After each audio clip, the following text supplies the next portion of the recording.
Okay, hello everyone and welcome back. Today we're talking about Succession Season 3, Episode 8, and I don't know what to think. Did they just kill off Ken?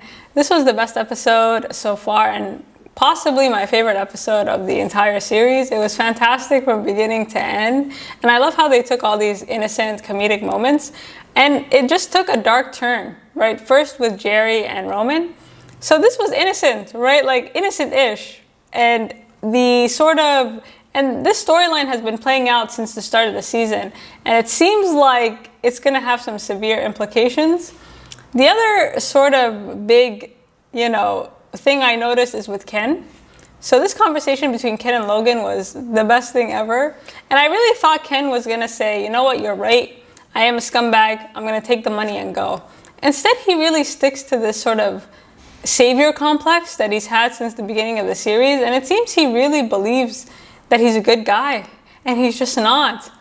And this sort of delusion ends up being his downfall at the end. And they also introduce another subplot. It seems like someone is working on a documentary or something on the Roy family, and they're looking into what happened at Shiv's wedding. And so Ken, has that to worry about, right? Like, I think some part of him knows that this is going to come out at some point. So there's a lot playing out here, but this episode was fantastic. So it starts off with this GoJo deal, and it seems like Roman is in a very good place. And the issue with this GoJo deal is this CEO, like, he's very unstable. No one's really able to read him. The vibe I get from him is that he's willing to take everyone down with him. And so at the start, everything seems fine. Logan kind of call in Sandy and Stewie, and they're like, this is what we're doing, get on board. And watching Roman and Shiv at the start of the episode in comparison to the end is like night and day, right? Like, Roman starts off at the top and then he ends up at the bottom, whereas Shiv starts off at the bottom and she ends up at the top. So Shiv is at home feeling sorry for herself. She calls into the meeting, she's just not feeling it. And again, the way she starts the episode feeling sad, and at the end she gets this like energy, right? She kind of learns that she has to take what she wants, like she's not going to be given it. And so, like, her whole vibe changed. And this board meeting is really funny because they're all sitting around. Logan is outside for a part of it because they're kind of discussing the investigation. And I was looking at Logan for some time, and it occurred to me, like, this guy was never going to jail. Like, guys like this never go to jail. And yeah, it was a good distraction in terms of the plot, because we were all waiting for this big moment, like, is he going to go to jail? Who's going to take over? But again, like, guys like Logan, they're always on the outside looking in, right? Like, he never puts himself in a position to be observed because he's the one always observed. He knows what everyone's doing. He knows what everyone's thinking. He doesn't have to overhear anything. And so the board meeting ends and they're off to Italy, and we get on this plane, and Roman again is on his high horse. And I thought it was appropriate that they ended at the mother's wedding because they all have mother issues.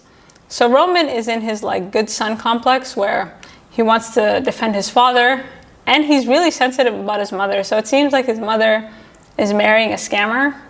Like, apparently this guy's been married multiple times. He's had many failed business ventures. Like, he's just kind of a shady dude. And so Roman kind of orders Shiv to help him convince her, maybe not to do this or to sign a good prenup. And Shiv's whole attitude is, I don't care. She's not my problem. She needs to sort herself out. So Shiv was very cold. She didn't want to hear it. And the way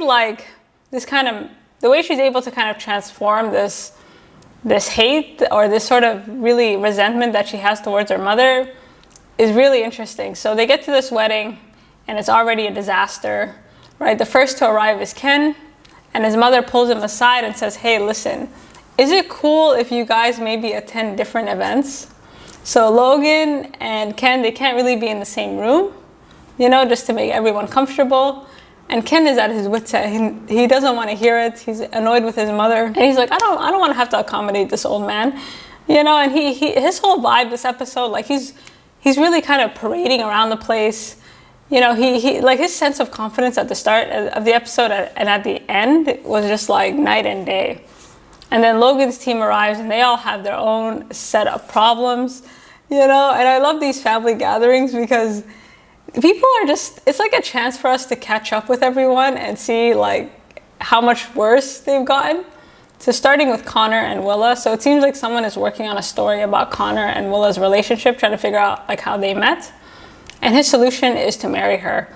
And this whole sort of storyline of him trying to marry her and her just like clearly not wanting anything to do with him was just like super cringe, right?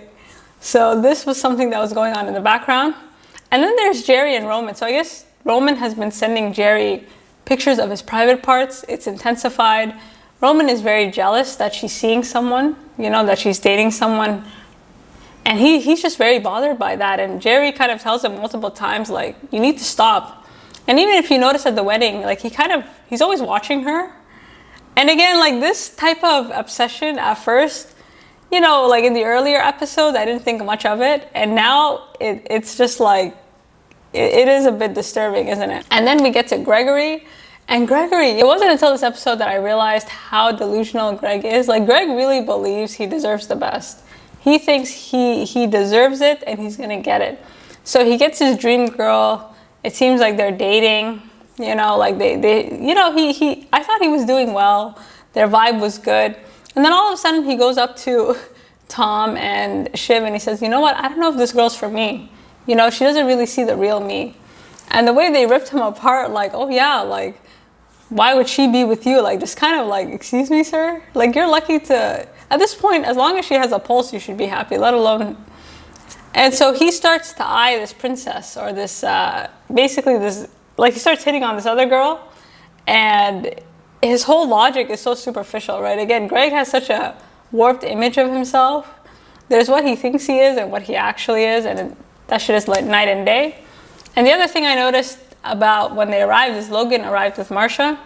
And Logan and Marcia just seem to be like, again, he kind of offered her a deal because they can't really look estranged. And in exchange, he kind of just shows up when he tells her to show up. So this is the first time we're seeing them together in a few episodes. So the drama begins when this Lukas guy starts tweeting.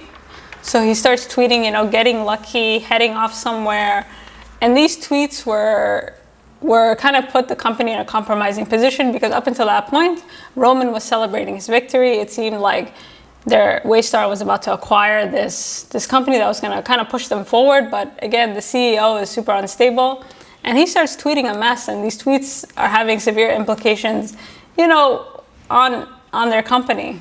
And now all eyes are on Roman, right? So Roman is panicking. He's trying to show that he's not panicking. He's trying to text this guy. He's like, you know what, it's all good. You know, but he's not sure, right? Again, Roman is one of those guys where he can't really read between the lines like Ken can.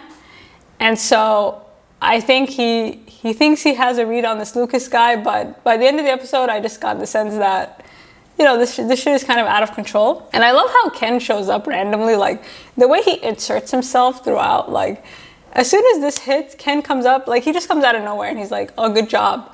You know, like, way to mess it up. And at this point, Ken is done. Mentally, he's done, right? Like, he's trying to get his money and leave. And so he kind of requests to see his father. He said, hey, listen, can we have dinner? I want to talk. And I love how Roman was, like, in the middle. The whole time, he's like, no, get out of here. Like, you're not going to talk to father. Again, Roman is really trying to take on, like, he's trying to prove that he's a good son. And I'm not sure why that is. And Logan was like, okay, maybe we'll consider it. And he's, you know, Logan was like, I'm not scared of him. Like, yeah, let's go talk. And so we get to this Ken and Logan dinner scene. And this scene was the best thing ever. Like, from beginning to end, there's so much to unpack. There's so much in the, like, unsaid in the scene, even before they have this conversation, right? So he gets there and they have this whole conversation about diet and food. And Ken is like, did you really think, like, I would poison you? Like, is that what you think? Because these attacks on Ken have worked, right? Like, they kind of painted him as a delusional drug addict who has a vendetta. He's unstable. He can't be trusted. And just before the waiter serves the food, I thought it was really funny that Ken was like, oh, no, actually, that's for him, you know? Like, just really messing with him. And it's like there's so much in the unsaid. So you guys let me know what you noticed. Like, I feel like this whole scene should be studied, you know? Like, there's just a lot there that could be read into. But I'll just touch on, like, you know, generally what I noticed. So they sit down. And so we'll start with Ken. Ken's logic at this point, his rationale for kind of accepting this deal is that he's good and the world is bad, right? He kind of sits his father down and says, you know what, I want out, and here are my terms. So he tries to take some control back by kind of renegotiating the terms that his father set. And he says, you know what, you give me what I want, I'll get out. And I was really surprised by Ken's attitude, because I really thought he was going to say, you know what, I am shitty, you're right, I'll take the money and go. But instead he really stuck to this fake Jesus act. Like he really sat there in front of his father being like, the world, the reason, like, I'm better than you, but the reason that you won is because the world is corrupt and so are you. And this whole like superficial like argument, like, it wasn't until this moment that I realized, like, Ken really genuinely does not see himself. Like, he really thinks he's a good guy. Like, in his heart of hearts, he thinks he's a good guy who means well, and there's nothing wrong with him.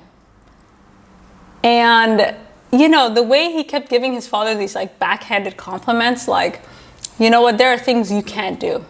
But that has nothing to do with you being better than me. That just has to do with the ugliness of the world, and, like, you know, I can't be a knight in shining armor. And his father is sitting there like, excuse me, sir?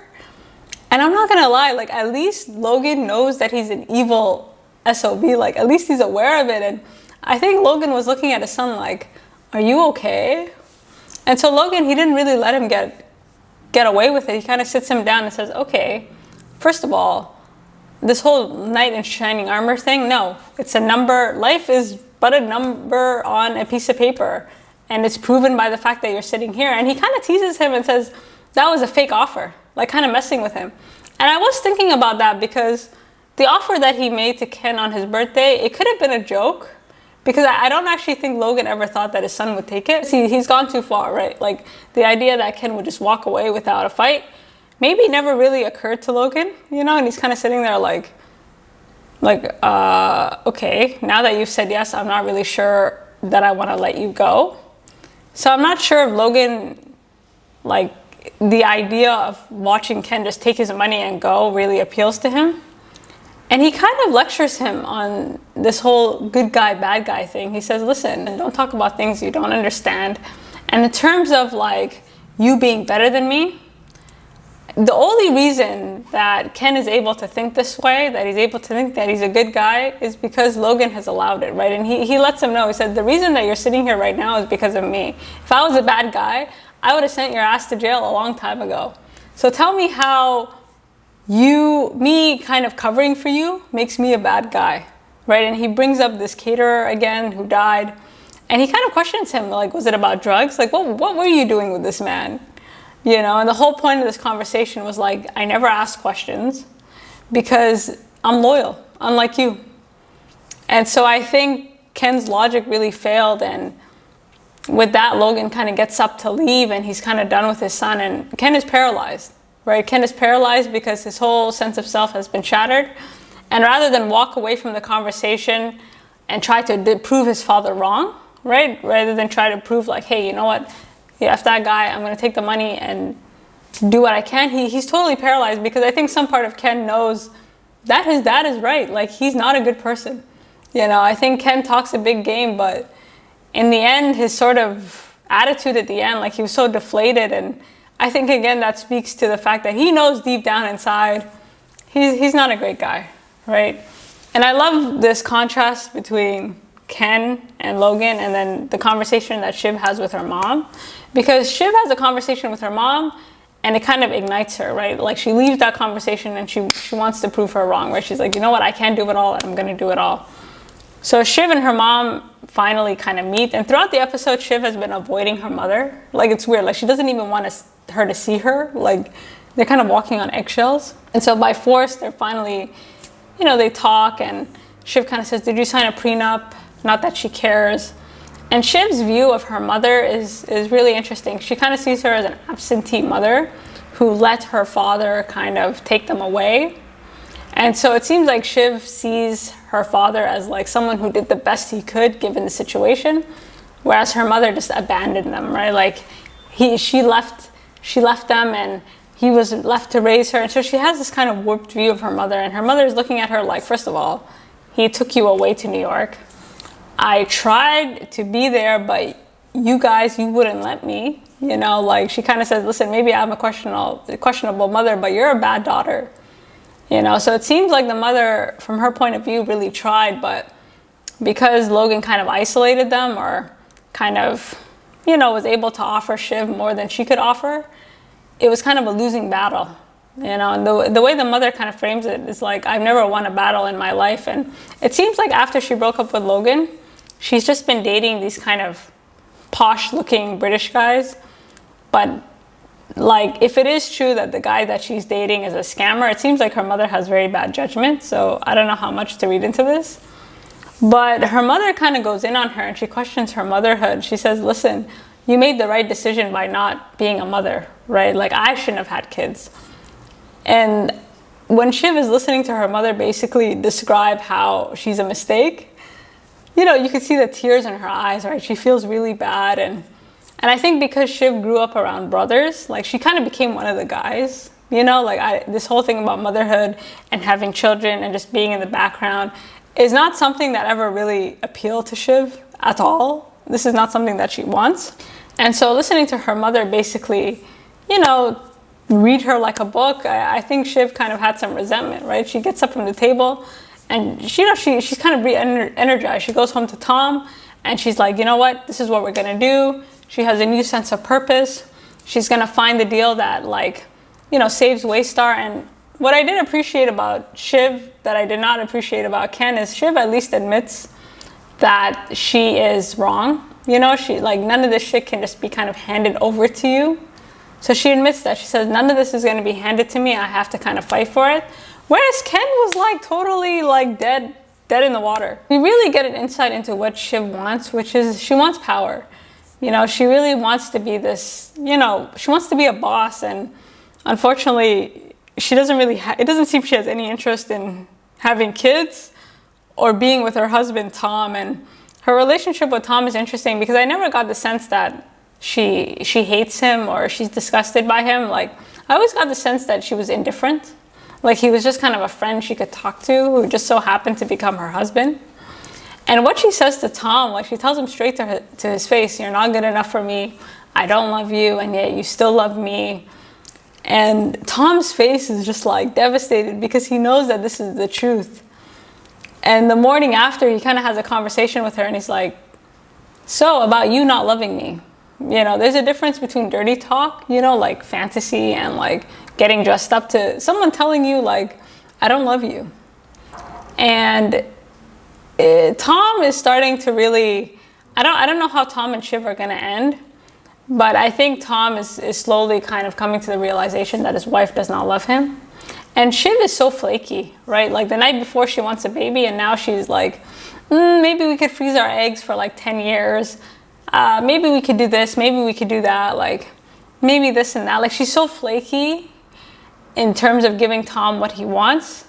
And I don't know how that's going to manifest, and so the only thing that's clear about Shiv at this point is that she wants to be the boss, right? In terms of kids and all that, we don't know. But in order for her to be the boss, Roman has to fail, right? Like, she's going to have to start actively taking people out.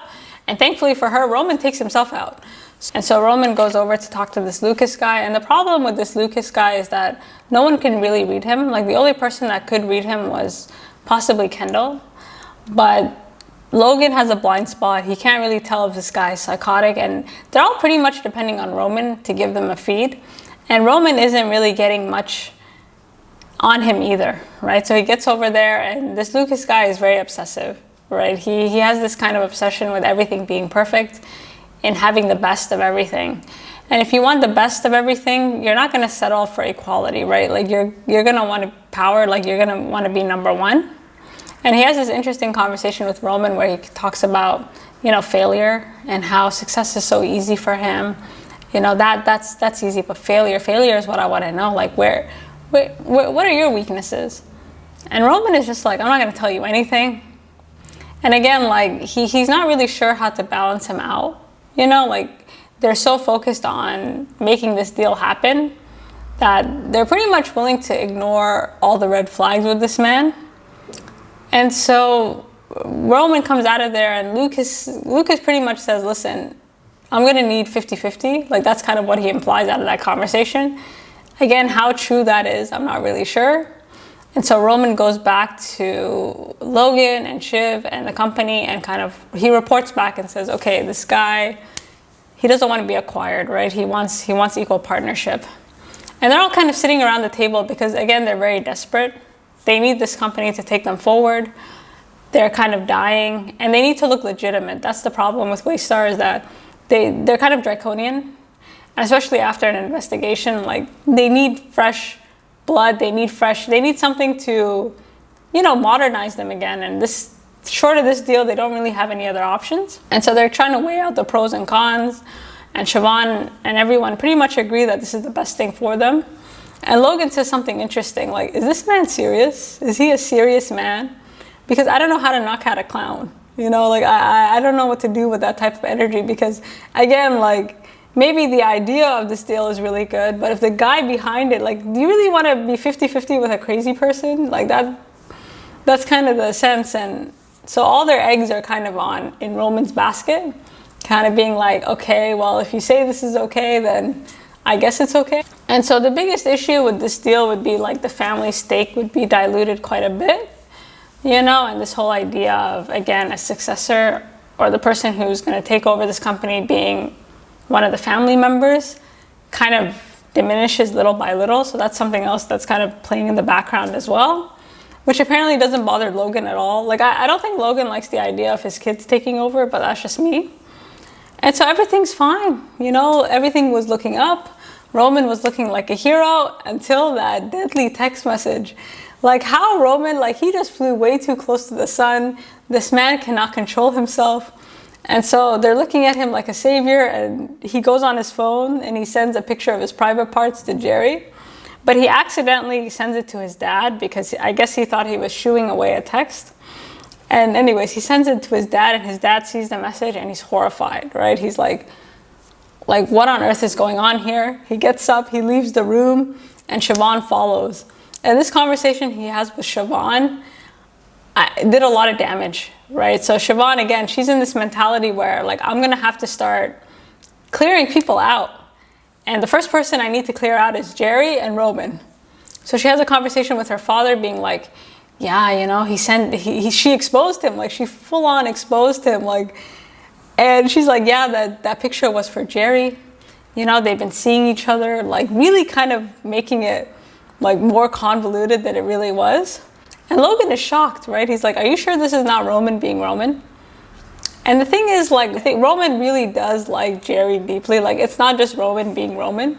So Shiv was right in kind of saying that, but the sort of ideas that she put in his head, especially the bit about, you know, Gerri saving the stuff for ammo, like the thought that Gerri could kind of use Roman against them, I think was the nail in Gerri's coffin, right? Like, Logan's head was moving, and then he shouts at Roman, and he's like, get your ass in here, like, get in here. And there's a scene just before Roman goes in, like, he's looking back at Gerri, like, you know, his eyes are like, girl, I'm sorry. You know, like, he already knows, like, this is not going to be good. This conversation with Roman and Logan just made me laugh, because Logan is sitting there, like, he's so out of the loop. You know, he's trying to understand, like, why would somebody do this? Like, it's like literally a father-son conversation. You know, when your parents kind of catch you doing something you shouldn't be doing. And he's like, so, like, why do kids do this? Like, why are you doing this? Are you just messing with someone? Is this a joke? Are you some type of sicko? Like, if it's a joke, I can handle it. You know, if you're a weirdo, fine. But if there's something else to this, then I can't handle it. And it was the double standard for me, right? Like, he pretty much says Gerri is 1,000,000 years old. You know, that's disgusting. And I thought, like, the audacity. It's like, dude, you're dating a secretary that's, like, half your age. Like, I don't know how disgusting that is. But I think after he talked to Roman, he realized that this relationship was a lot deeper than it was. And also, Roman kind of exposed himself, right? Because he kind of defends Gerri at some point. You know, he says, listen, I don't think firing a woman for me sending pics is a good idea. You know, like, he gets very defensive. And his face was just like, get out, you know. And this whole conversation made me laugh, because Roman just didn't know what to do. And just before he leaves the room, he's like, so are you coming back? Like what? Like, are we good? Like, he doesn't know what to do, right? Like, he's He's just forced to get out. And so Roman started off like at the top of the world, and then he ended up at the bottom of the barrel. Like, I was just dying. And of course, Shiv came in strong. She took out Roman, and then she took out Gerri. And Shiv has never liked Gerri. She's always been bothered by her. And this whole fake concern, right? She takes her aside and says, hey, listen, about these pictures, you know, like, we need to know for you, for your safety. Is this something that you invited? You know, like, should we take this up to the board? Like, basically, like, threatening her without threatening her, you know, basically saying, listen, if you don't want this to get out, you need to sort yourself out. And there's this part where she kind of pats her on the shoulder. And Gerri was just like horrified, right? Like, at first her answer was normal, right? She was saying, you know what, it's not that big of a deal. Like, it's just Roman being Roman.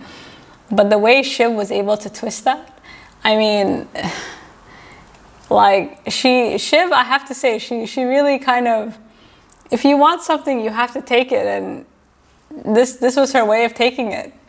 And so this conversation with Gerri pretty much, I think, nailed Gerri's coffin. Like, this whole incident with Roman could very well clear both of them out of her way. So I was impressed that Shiv had the audacity to do this. Like, she really went in. She played an active role. She didn't wait for things to happen. She started stirring the pot. So she's starting to learn from her family, right? Like, there's no mercy.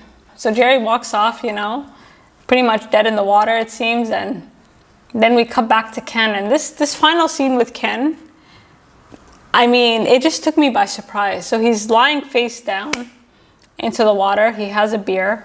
And then one by one, his kids leave. And the episode ends. And if you watch the episode, like, he kind of lets his head go into the water. And you can see bubbles coming out. And so we're kind of left wondering, like, is he dead? Like, did he just kill himself? And the thing with Ken is, like, there was nobody around. Right, like, they kind of made that point at the end of the episode. Like, everybody ran inside. There was nobody around him. Maybe he could be saved. I'm not really sure. But that last scene took me for a loop. Like, I was like, are we about to go to a funeral? From a wedding to a funeral? Overall, I thought this was an excellent episode. I thought it built up very well. You know, especially when you consider the start of the season to the end. Like, all these things that have been happening in the background are now coming to the forefront.